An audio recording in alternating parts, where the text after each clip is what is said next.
Bine ați venit, dragilor din Zodia Săgetător, oriunde v-ați afla.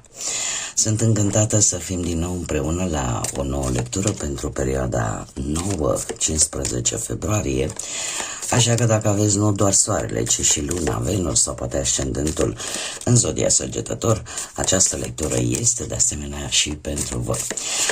Ca de fiecare dată trebuie să vă reamintesc, este totuși o lectură generală pentru un colectiv mult mai mare, așa că vă rog să luați decât acele mesaje care voi simțiți că rezonează cu voi.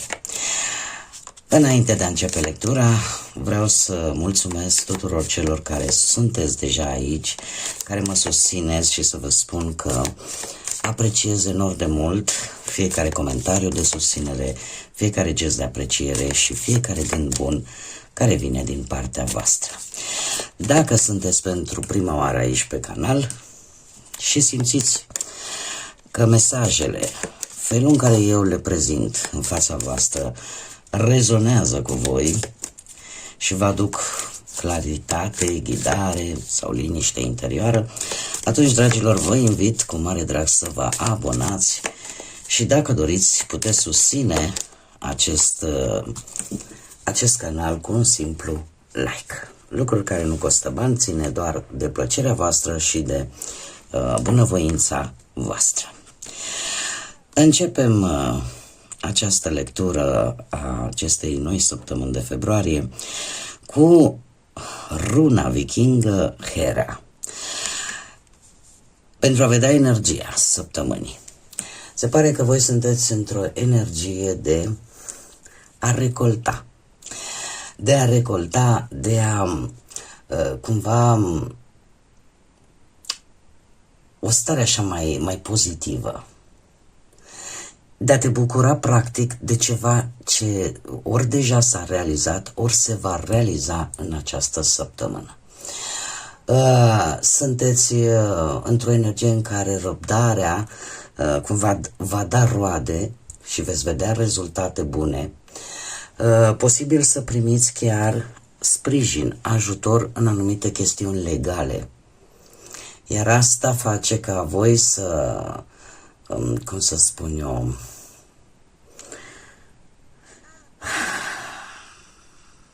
să vă dea mai mult optimism.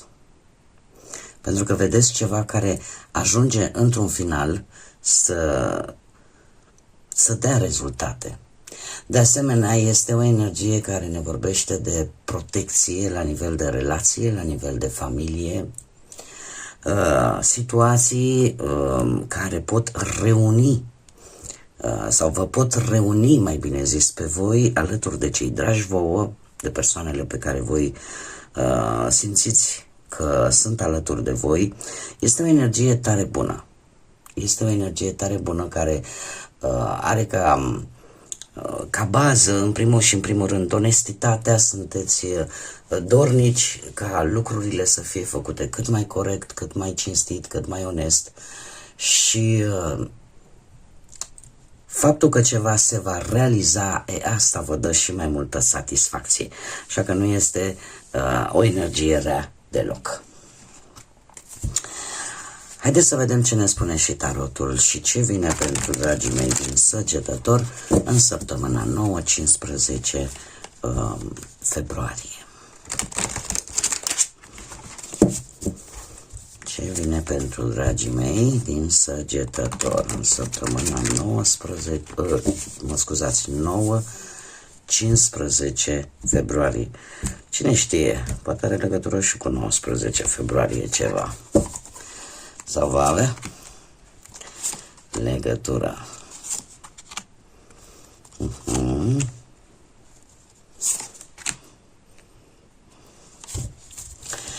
Haideți să vedem. Situația actuală, avem un 6 de cupe. Ceva care are legătură cu trecutul, ceva care are legătură cu persoane, cu locuri, cu reîntâlniri din trecut. Aș spune că există anumite gânduri, anumite amintiri, anumite situații din trecutul, mare atenție, trecutul îndepărtat, care vă cam dau târcoale. Și aș zice că, dat fiind și cărțile pe care eu le-am aici, tind să cred că e vorba de mai mult, se pune mai mult accent pe partea asta financiară.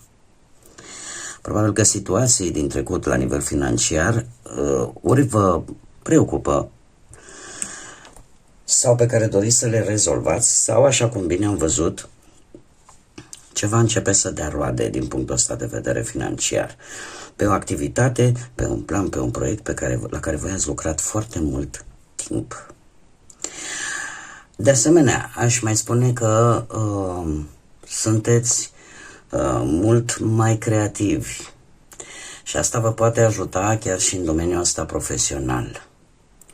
Cei care căutați poate un job, puteți apela sau puteți primi chiar sprijinul unor persoane din trecutul îndepărtat în a vă găsi poate un job.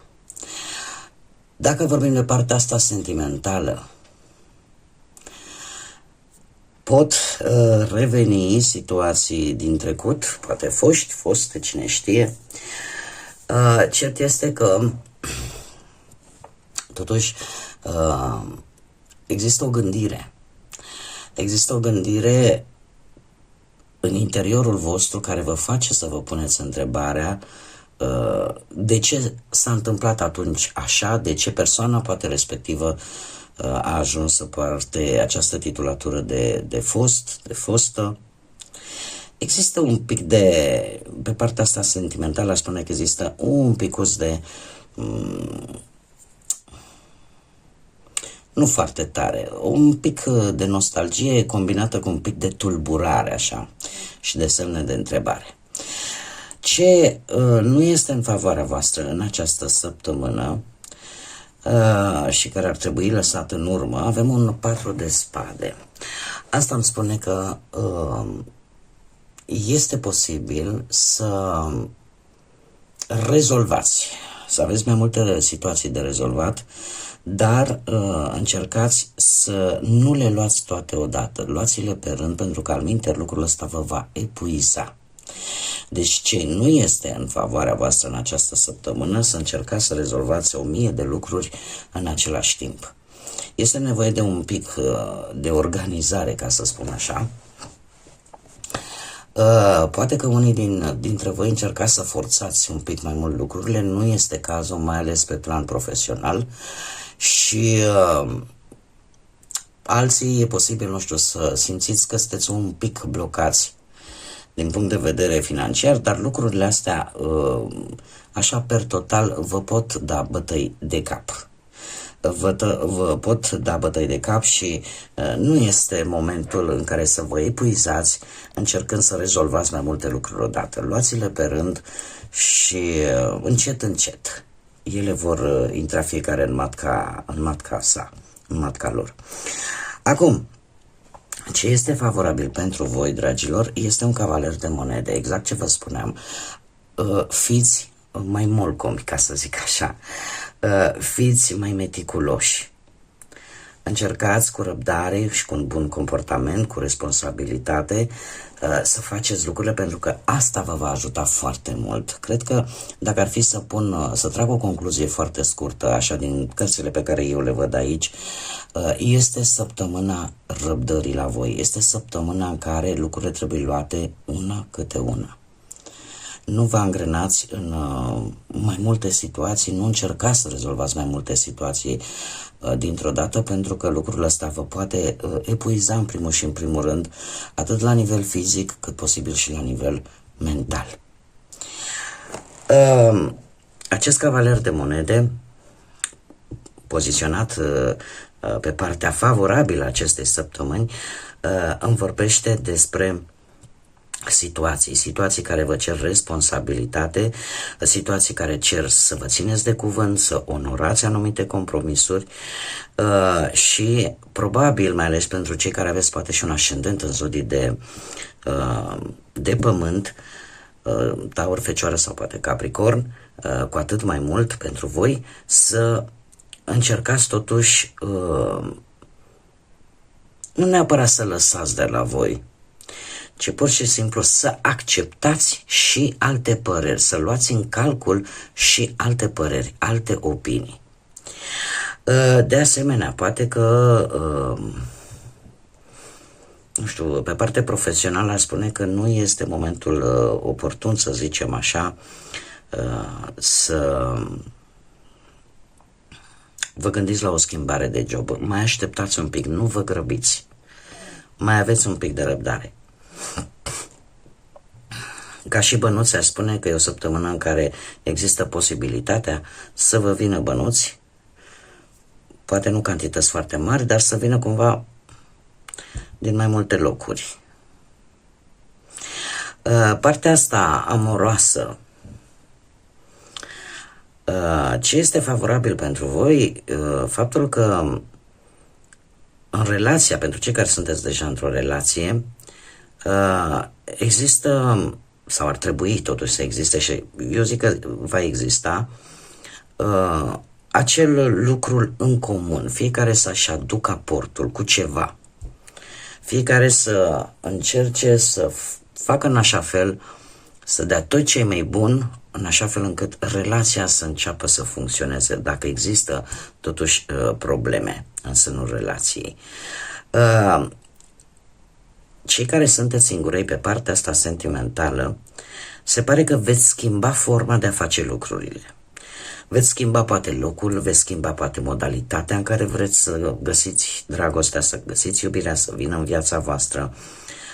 V-ați dat seama probabil, și asta e un lucru bun, că nu locuri noi, oameni noi, posibilități noi. Și asta face ca voi să încet, încet, așa cum bine am văzut cu această energie, să înceapă să dea și rezultate și să aveți șansa de a găsi acea persoană care să vă mulțumească, acea persoană pe care voi vă doriți să vină în viața voastră. Ce puteți voi controla? De asemenea, puteți controla noi începuturi, mai ales pe parte profesională sau tot ce ține de situații financiare. De asemenea, cu predilecție pentru cei care aveți ascendent poate în zodii de pământ, Taur, Fecioară, Capricorn, dar nu numai. Acest paș de monede vorbește despre acele situații în care stă în puterea voastră să acționați, dar cum? Obținând informații. Acele informații necesare. E posibil ca unii dintre voi să vrea să încerce un nou curs, un nou studiu sau să-și continue studiile. Obțineți informații, stă în puterea voastră să o faceți pentru ca acest nou început pe care poate voi vi-l doriți, indiferent de ce aspect al vieții vorbim, să fie unul cu o bază cât mai trainică, cu o bază cât mai bună. Dacă vorbim de nou început profesional, aș putea să vă zic că sunteți pe drumul cel bun, chiar dacă poate, nu știu, unii dintre voi la locul de muncă o să vi se ceară mai multe responsabilități, le puteți face față. Dar fiți organizați, faceți-vă un plan. De asemenea, se pot face negocieri, poate în această săptămână, vis-a-vis de salariu, vis-a-vis de banii pe care vi se cuvin. Trebuie să aveți răbdare, pentru că într-un fel sau altul, chiar dacă nu va fi în această săptămână, voi veți obține o anumită recompensă. Dar, de asemenea, se atenționează, la fel ca și cavalerul de monede, dacă vreți să schimbați jobul, nu este totuși o săptămână, asta în cazul în care ține de voi, nu este o săptămână în care să renunțați la un anumit job. Chiar dacă poate tendința ar fi cumva să zici, lasă că uite, mă apuc și fac altceva. Deci analizați-le, obțineți informațiile necesare în așa fel încât să nu faceți o eroare și mai târziu să suportați anumite consecințe. De asemenea, pajul de monede, cum am mai spus, ne vorbește de o anumită, cum să zic eu, Un început probabil amoros pentru unii, cineva care se află într-o relație nu de foarte multă vreme, iar pentru ei, eu aș spune că lucrurile merg deocamdată destul de bine, destul de bine. Cei care sunteți singuri, există șansa să cunoașteți poate pe cineva, ori că e la locul de muncă, ori că într-o anumită situație care este de interesul vostru, să cunoașteți pe cineva care să vă atragă, dar care totuși în această săptămână nu apare neapărat o implicare emoțională, e decât poate un interes, să zic așa, și nimic mai mult. Dar stă în puterea voastră să gestionați toate aceste situații cu responsabilitate. Cu responsabilitate și cu îndemnul ăsta totuși de a acționa, dar a acționa, cum să spun eu, un pic mai lent, fără să vă grăbiți. Ce nu stă în puterea voastră, sub controlul vostru în această săptămână, avem un nou de spade. E posibil, într-adevăr, ca cineva, poate, nu știu, o cauză externă, să vă provoace anumite temeri sau anumite gânduri negative. Bine ar fi, nu știu, o cauză externă poate să fie ideea asta, mai ales cei care poate aveți și un pic de probleme financiare, să spui, domne, uite, mă duc și joc la nu știu ce jocuri de hazard și eu, uite să vezi ce bani o să scot. Nu este cazul. E un lucru, cum să spun eu, pe care voi nu-l puteți controla și care vă poate aduce stare de stres. Din câte am văzut, energia este una bună. Este, ca să zic așa, perioada care vă pregătește pentru ce va urma să vină, o perioadă bună, o perioadă în care, așa cum am mai spus, vei recolta ceea ce ai semănat, vor veni rezultate pozitive. Dar important este să nu dați voie acestei cauze externe, care ea poate să vină sub diferite forme. Dar nu este ceva provocat de la voi.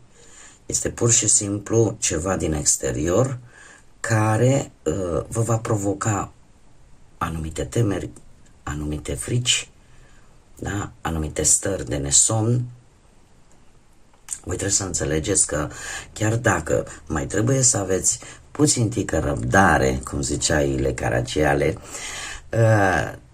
trebuie să fiți sănătoși, atât emoțional cât și fizic și mental, și lucrurile se îndreaptă către voi, lucrurile vor veni către voi. E posibil ca mult aș zice pe partea asta relațiilor, nu știu, să vină cineva din exterior și să spună, doamne, mie nu mi se pare, că mai sunt și băgători de seamă care vin și spune, mie mi se pare mie ciudat la nevastă ta sau la bărbatul tău sau... Deja a băgat, ca să zic așa, bățul prin gard și lucrul ăsta te face să începi să-ți faci griji pe care posibil, tocmai de aceea se cere, strânge informații, nu o lua de bună ceea ce auzi din exterior. Și automat începi și îți faci griji. De asemenea, cred că cel mai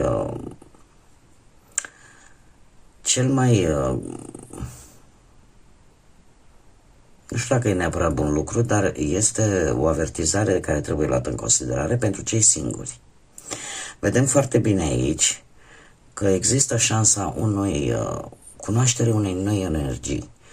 Dar, pentru voi, dragilor, acest nou de spade anunță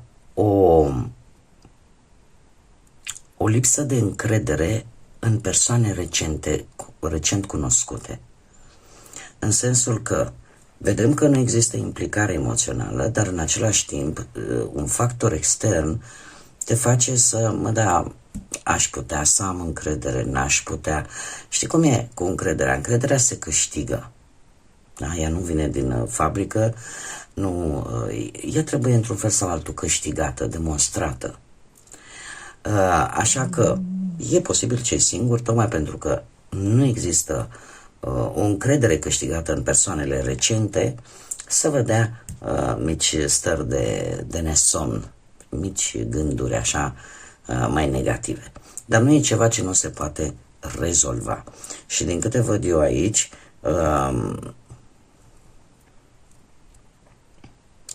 cum am mai spus, este o săptămână care pregătește ceva bun care va urma să vină. Știți cum e, o săptămână totuși, o săptămână, nu e un an. Și faptul că avem, predomină foarte mult zodiile de pământ, Taur, Fecioară, Capricorn, aș spune că sunteți mai predispuși să vă exprimați cu mai multă ușurință ceea ce simțiți, ceea ce gândiți și de fapt anunță acest progres lent, dar este un progres sigur și anunță reușite reale și mare atenție pe perioade lungi de timp. Și asta zic eu că este important. Haideți să vedem acum și care este Cavalerul de Dragoni pentru voi și cu ce mesaj vine el. Opa! Uitați că sunt prea multe. Mai încercăm. Uite că cred că tot acesta a trecut. A vrut să iasă. Bun, și avem pe Ceres și pe Bond. Bond este dragonul, Ceres este cavalerul de dragon, cel care îl îndrumă, și avem așa numărul 1, care ne vorbește de noi începuturi. Avem abundență, varietate, fericire, și fericirea îți vor face drumul sau își vor face loc în drumul vieții tale. Este timpul să recoltezi ceea ce ajunge la tine sau ceea ce vei primi. De asemenea ne vorbește de recoltă.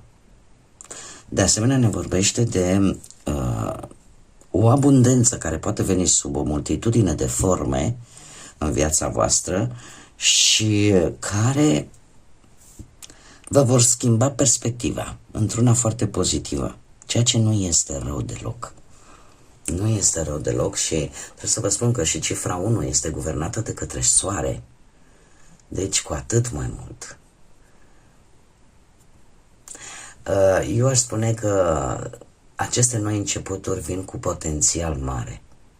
Cu potențial mare și e posibil ca ceea ce voi gândiți, ca ceea ce voi manifestați, în sfârșit să se poată realiza. E vorba de o gândire tare pozitivă pe care ar trebui să o aveți în această săptămână. Așa că zic că nu e rău deloc. Bun, dragilor, cam atât am avut pentru voi. Eu sper că mesajele, modul meu de a face lectura au rezonat cu voi. Eu mă bucur că sunteți aici și chiar și pentru cei poate nemulțumiți, nu uitați, fiecare are libertatea de a alege ce fel de conținut își dorește să urmărească. Eu totuși vreau să vă mulțumesc tuturor și în special celor care aleg să fie aici, aleg să fie alături de mine. Vă urez o săptămână minunată, să aveți parte de tot binele din lume, de multă energie pozitivă, de mult echilibru, de pace interioară și de multă iubire, pentru că avem și pe Sfântul Valentin pe 14, așa că multă iubire în jurul vostru.